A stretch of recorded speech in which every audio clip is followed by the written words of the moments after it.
Suspense. And the producer of radio's outstanding theater of thrills, the master of mystery and adventure, William N. Robeson. Directors of radio plays share a common fantasy, an unattainable goal, the dream of producing a broadcast in which murder is actually committed on mic. But since they are by and large sane, responsible citizens, their dream is in vain. Not so the hero of the upcoming story. He sets out with lethal intent to make his dream come true. Listen then, as Mr. Raymond Burr stars in Murder on Mike, which begins in exactly 1 minute. Every man has a right to envision his country as he would like it to be. Dreams foster reality. There are many legends describing the broad reaches of our land, like the one they tell about a Kentuckian who was once asked what he considered the boundaries of the United States. Why, sir, on the north we are bounded by the aurora borealis. On the east we are bounded by the rising sun. On the south we are bounded by the procession of the equinoxes, and on the west by the day of judgment. Folklore belongs to every nation's legendary past, and I guess we Americans have our share of some tall ones. Like the one about... Oh, but we'll have to save that one for the next time we travel your way. See you then. And now, Mr. Raymond Burr in Murder on Mike, a tale well calculated to keep you in suspense.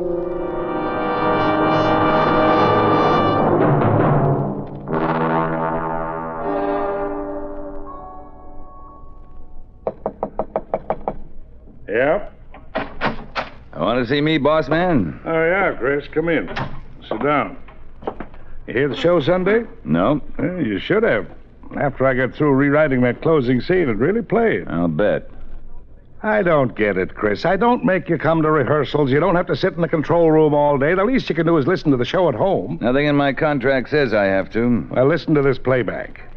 George, honest, I didn't mean it, George. Now, get this, Chris. Get it. Do you mean to say that you didn't really mean it when you told my brother that you didn't love him? No.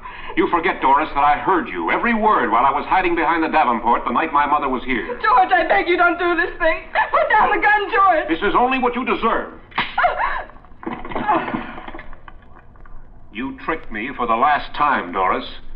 You tricked me for the last time. How about that, kid? What did you change it for? What was wrong with my ending? Why did you change it? Take it easy, Chris. I'll tell you why I changed it, because it was wordy and repetitious.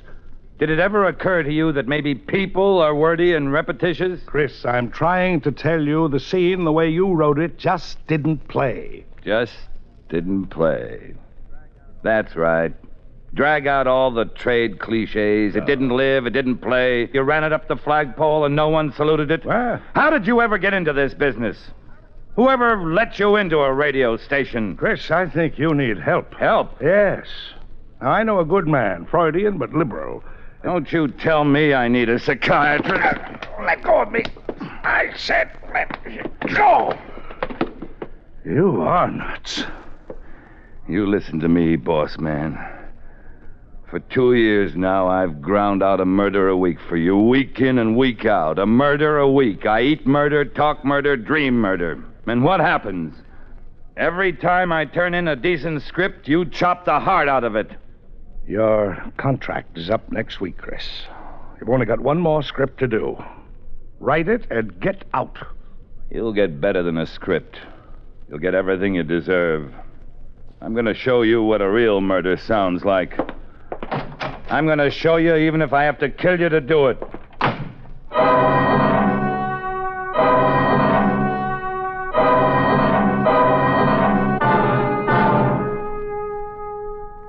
Good evening. This is a recording of an actual murder.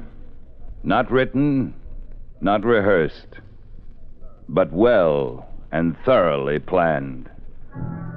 It is respectfully dedicated to Mr. Ken Avery, editor and producer of the radio program Murder, Please. This is my last show, Mr. Avery. I'm delivering it to you in its entirety, cast music, everything. The events and persons are absolutely real. It's going to be a great show, Mr. Avery. You'll hear everything but the climax. I'm speaking into a microphone concealed in my desk and connected with a hidden tape recorder. A special microphone is attached to my telephone to enable the listener to hear both ends of any conversation. The music you hear is coming from a high-fidelity phonograph at my side. This program is produced, edited, directed, narrated, engineered, and plotted by Christopher Turner, whose only claim to immortality is this final half hour. And now, Mr. Avery, the leading characters in order of appearance. The murderer, myself. The catalytic agent, your daughter Lois. The victim, you. Listen. Listen then, Mr. Avery, to the last show you'll ever hear.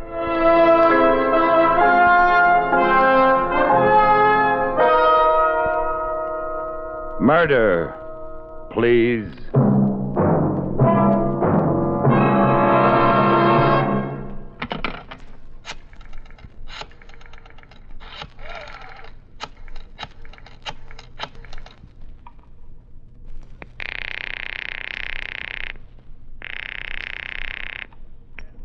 Hello?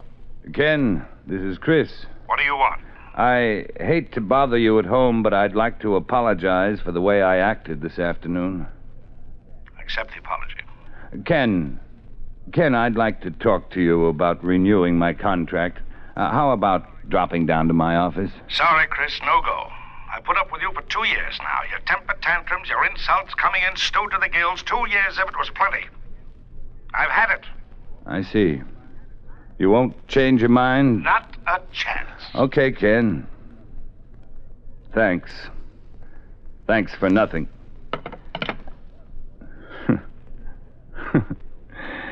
Lovely opening scene, Mr. Avery. Thank you. You played it exactly the way I wanted you to. You just threw away your last chance to save your life. An excellent performance, Mr. Avery. I shall kill you in the name of the parasitical breed you represent. The avaricious, arrogant men of high places who milk the talent of others and claim it as their own. So, Mr. Avery, if you won't come down to my office by invitation, and I knew you wouldn't, there's another way. The telephone book. Listen, Mr. Avery. The sound of the flipping of pages. Your daughter's phone number. Here we are.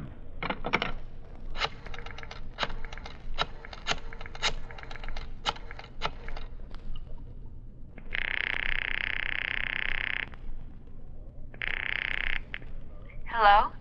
Hello, Lois. It's been a long time. Bet you don't even know who this is. I don't recognize the voice. Christopher Turner. Oh, hello, Mr. Turner. How are you? Fine. Just fine.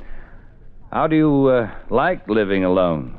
Oh, it's all right, I guess. Rather be living with the folks? No, it's kind of independent this way. How's the writing coming? Not so good, Mr. Turner. I've written 5 scripts so far, and every one of them has been rejected. I don't know what's the matter. Well, the reason I called was your dad and I had a little talk this afternoon about you. He thought perhaps I could help you. Oh, well, I wouldn't want to bother you. Oh, no bother at all, Lois. I like to help aspiring young talent. That's very kind of you. Well, what are you doing this evening? Oh, I was going to wash my hair. Why don't you wash your hair tomorrow evening and come down to my office right now. We'll get started. Well, I told a girlfriend I'd be home tonight. She was going to drop over. Can't you call her and tell her to make it some other night? Here's the point. This is the only free night I'll have this week. Things are sort of piling up. I'd like to see you get squared away with your writing. And I did promise your dad. Well, Mr. Turner. You know where my office is? No, I don't think so. It's right across from the studios in the annex, room 208. I'll be right over. Fine. And I certainly appreciate this, I'm sure. Not at all, Lois. Goodbye. Goodbye. I'll be right over. I certainly appreciate this, I'm sure. Not at all. You see, Mr. Avery, that's how people talk. Now, let's see, what else? Oh, yes, sound. Drawer opens. Gun taken out. Click of breech. Whirl of chamber. Bullets inserted in chamber. 3, 4, 5, and 6. Gun in drawer. Drawer closed. Now we must wait until the... You see, Mr. Avery? Fate is a better dramatist than either of us. Just when things start getting dull, the phone rings. Hello? Hello, Chris. Hank. Oh, hi, Hank. What is this? Old man Avery got you slaving on a round-the-clock basis now? When are you going to tell him to go take a flying leap? I just did that today. No kidding. Well, congratulations. From here, you can't go any place but up. Yeah. Say, Chris, we got a pretty active poker game going on over here. Just room for one more sucker. What do you say? I can't tonight. I'm doing my last show. Well, forget it for one night, why don't you? Live a little. Thanks, Hank, but I can't. I'm coming over and get you away from that typewriter if I have to use force. I can't do it, Hank. The show's next Sunday. Well, I got a script due tomorrow. You don't see me knocking myself out. Let them wait. I'll be right over. Now, listen, Hank, you can't come over here. Don't you get it? Oh. Oh, I'm sorry, Chris. Sure thing. Give her my regards. Anybody I know? Story conference, that's right. Yeah. Well, take it easy, boy. How about lunch tomorrow? Sure thing. Okay, Chris. Goodbye. Bye. That was close. Good scene, though, don't you think, Mr. Avery?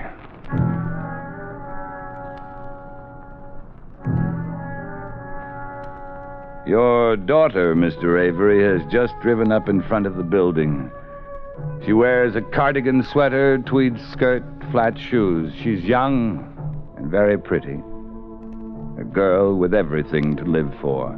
Now she's disappeared into the building. In a moment, she'll knock on my door. Then, Mr. Avery, you will hear for yourself how youth reacts to the threat of death. And this, Mr. Avery, would be the proper dramatic moment to end Act 1. May I suggest, at this point, you insert one of your beloved commercials?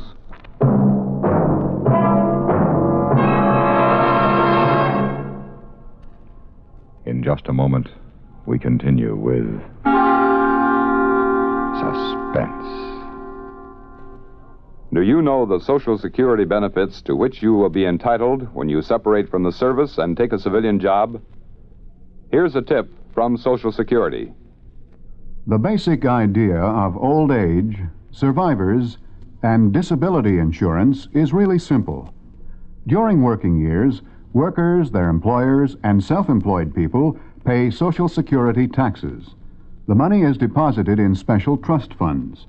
When earnings stop or are greatly decreased because a worker retires, dies, or becomes severely disabled, payments are made from these funds to replace part of the earnings the family has lost.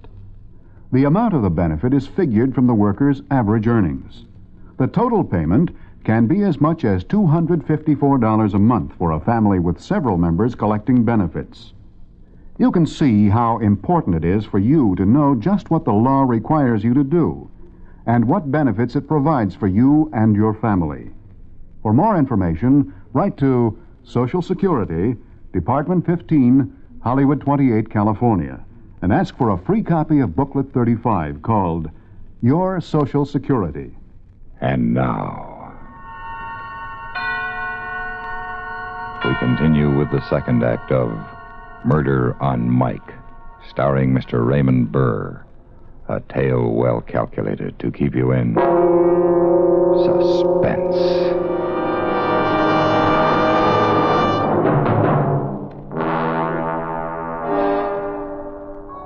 Act 2.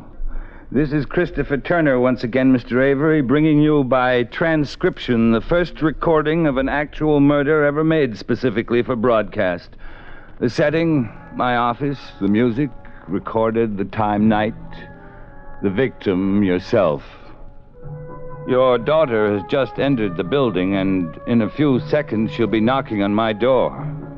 I'm sorry I have to go to such lengths to get you into my office. I'd gladly have killed you in the street, but it's so much more difficult to make a recording there. So concludes the usual resume with which we begin the second act of every Murder, Please program. I hear her footsteps in the hall. Your cue, Lois. Sound, knock on door. Come in. Hello, Lois. Come on in. Thanks, Mr. Turner. Have a seat. Here, by the desk. This is awfully nice of you, Mr. Turner. I always tell Dad to stop imposing on my behalf, but I guess he'll never learn. You're here because I want you to be here and for no other reason. Now, a cigarette? Oh, no, thanks.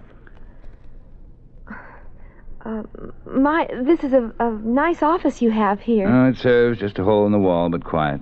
Nothing fancy. Why, I like it. How long have you been writing, Lois? All of my life, but, well, seriously, about 6 months. Oh, what sort of things? Murder, mostly. I hear that's what sells best. True. True, you can usually make more money writing about murder than committing it. So, suppose we just start talking about murder. Maybe something interesting will come out. Now, tell me, why do you think people kill? Well, lots of reasons, I guess. Could you kill? I don't think so. Maybe you could. Here. Here's a loaded gun. Take it. Oh, please put it away. Take it in your hand. No, I'd rather not. Oh, it's very obedient. Won't fire unless you press the trigger. Now, take it. That's it. Now, point it at me. Oh, please, Think now, think. One touch of your finger, and you kill me. One little touch. Very delicate instrument, the trigger. There's a sense of power there. Feel it? I'm afraid. Fear? Yes, but exhilaration, too, like the second drink. Yes, I guess I feel it. You can give it back to me now. Oh, I never held a gun before. Are you afraid of death? Well, sometimes when I think about it. What is death to you? Death? I don't know. No idea? Oh, emptiness, blackness, nothing. Is that so terrible? Yes, because you really don't know. Like the dark. That's it. You don't know any more about death than you do about me. You? Yes. Well, I know you work for Dad. But you've never even spent 1 hour with me. Once at lunch, your father introduced us, yet you came up here alone. Now, how do you know you can trust me? I suppose I don't, really. Look at this gun. Please put it down. It makes me terribly nervous. Do you have any money? A little. How much? $5 maybe, and some change. Give it to me. Here. Now, why did you give me the money? Because you asked me for it. Because you were hoping I'd put down the gun? And if I had said, a kiss, one kiss, and I'll put down the gun, what would you do? I suppose I'd give you... But a kiss, that would be harder to give, wouldn't it? Yes. Kiss me. There. Thank you. Now put down the gun, please. I know it's a lesson in writing and all that, but it scares me. No. But you said you would. I said nothing of the kind. And if I had said it, you would have been foolish enough to believe me. You can't trust a man with a gun. You feel helpless, don't you? Yes. While you could give me money, there was hope. While you could give me love, there was hope. But if all I wanted was revenge, there would be nothing you could do to save yourself. Nothing. And if I told you that right now, this moment, I'm going to pull this trigger and blow you to bits, tell me, what would you say? Well, I'd try to talk you out of it. What would you say? I wouldn't know what to say. Then I'd shoot. I'd tell you about the electric chair. Very little threat to a man about to kill. Later, perhaps, when he's running away, then he'll think about consequences, but not now. Now it's only kill. Now, what else? What else would you say? I'd beg him. He wouldn't listen. I'd plead with him. I'd say, please don't kill me. And if he still wouldn't listen? Then I'd die. Yes, you'd die. Mr. Turner, I think I better be going. No. We're not even started yet. Well, if you don't put down that gun, I'm going. I don't like it. Sit down. I want to tell you a story. Please, Mr. Turner. Sit down! This is just a sample plot. You can have it if you want to. It's about a writer who had great novels in him, great plays, but he was broke. For the sake of a roof over his head and 3 meals a day, he started turning out radio mysteries. He turned them out until every drop of originality was squeezed out of him. Finally, he realized that he had nothing to leave to the world. Nothing but scripts to be swept up by a studio janitor after the broadcast. Well, the writer made a decision one day. He would do a last radio play. A radio play with an actual murder. The only chance he had for immortality. And he selected as his victim the man who had squeezed his talent dry. He selected his editor and producer, Ken Avery. Dad. I like you very much, Lois. I wish this could be happening to almost anyone but you. Get to the phone. What? The telephone.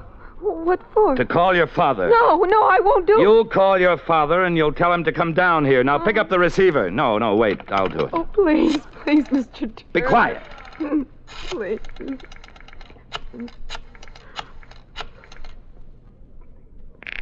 I'll take the phone. Tell No. him. It's ringing. Take it. Hello? Hello?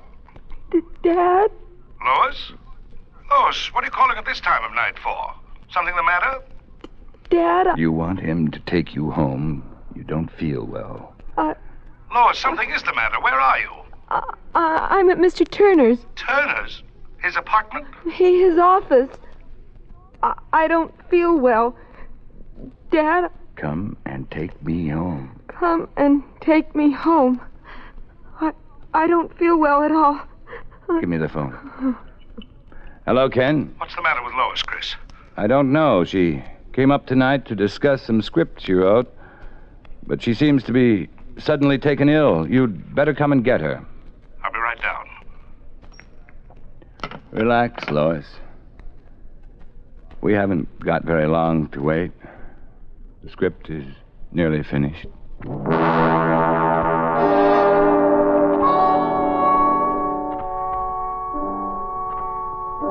20 minutes have gone by, and now I hear steps in the hall, steps of Mr. Ken Avery.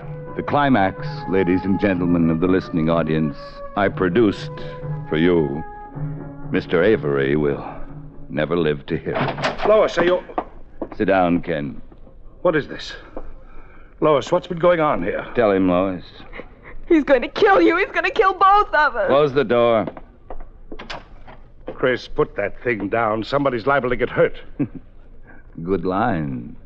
Perfectly in character. The inane cliche from the mouth of the great producer. You see, Ken, everything's being recorded. Your voice, Lois's, mine. Sit down. Recorded for what? Posterity. For the show next week. You'll have the honor of appearing on your own program as the murder victim. Here, let me show you here in the desk. You see? Tape recorder. I've stopwatched every second. It's been running exactly 25 minutes. You always made it a rule to plan the climax for 26:30 so you could have room for a final commercial. Well, that's just what I'm doing. According to my timing, you have about 1 minute and 30 seconds to live. All right, Chris. All right. That's enough of the phony dramatics. Give me that gun before somebody gets hurt. Stand back. I wouldn't want to mistime the climax of the show. This won't make a show. You won't be around to change it, Mr. Avery. The agency wouldn't put this thing on the air. Why not? You telegraphed the ending. Oh. There's no twist. No surprise ending. You told the audience to expect the murder to be successful. But our shows have to have some kind of surprise for the audience, Chris. You know that. Where's the twist? Still the editor right to death's door. All right, Ken, perhaps you can provide the surprise ending that's going to save your life. I don't have to. Oh? You provided the twist yourself, Chris, but you didn't know it. And yet the twist was part of the story all the time. Where, Editor Avery? You, Chris. You're the twist. Me? That's right. You're a flop, Chris. You're so used to dreaming on paper, you can't live anymore. You wrote about love because you never had it. You wrote about fortunes, and you haven't got 2 bits. You wrote about murder, but you haven't got the guts to pull the trigger. Now, give me that gun. You think I won't shoot? I know you won't. Give me that gun, you hack. What did you say? I said you were a hack. Give me the gun. No. No, I'm not a hack. I'm not. Give me that gun. Let go. Let go of my hand. Drop it. Drop it, I said. Let go!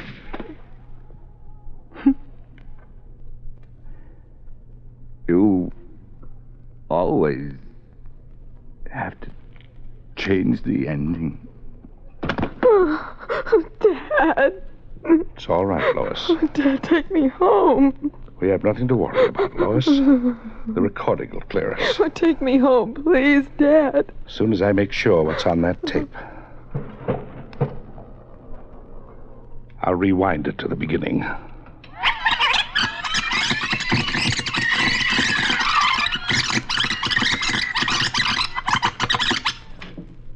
Here we go. Good evening. This is a recording of an actual murder. Not written, not rehearsed, but well and thoroughly planned. It is respectfully dedicated to Mr. Ken Avery, editor and producer of the radio program Murder.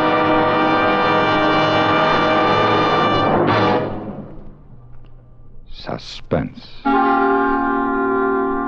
in which Raymond Burr starred in William N. Robeson's production of Murder on Mike, written by S. Lee Pagostin. Listen. Listen again next week when we return with Flesh Peddler, starring DeForest Kelley. Another tale well calculated to keep you in suspense. Supporting Mr. Burr in Murder on Mike were Norma Jean Nilsson, Ann Diamond, Alan Reed, and Byron Kane. Suspense.